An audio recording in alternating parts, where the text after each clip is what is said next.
திமுக, தாவேகா, நாம் தமிழர்.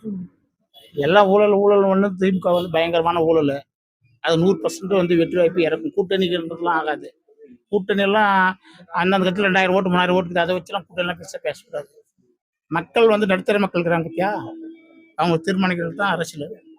அப்படின்ற போது இன்னைக்கு பிரகாசமா ஏடிஎம்கே பிரகாசமா இருக்குது. ஆமா, விஜய் வந்து அது வந்து சிறு பசங்க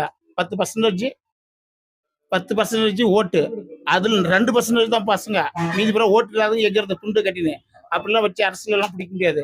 மகாபட்டெல்லாம் மண்ணு தின்னு போட்டு போயிட்டுக்கிறான், புரியுதா? மகாபட்டத்தெல்லாம் போயிட்டான். விஜயகாந்த் அடியா, விஜயகாந்த் தமிழ்நாட்டுக்கு விஜயகாந்த்னு தெரியாது. ஆனா விஜயகாந்த் அப்படியே மட்டும் நல்லது பண்ணவரு கட்சிக்கு அட்ரஸ் பண்ணிட்டாங்க. மக்கள் எல்லாம் வந்து ஆட்டு மந்த மாதிரி நினைச்சா யாரை வேணாலும் நல்லதுன்னா திருப்புவாங்க, இல்லைன்னா இல்லை.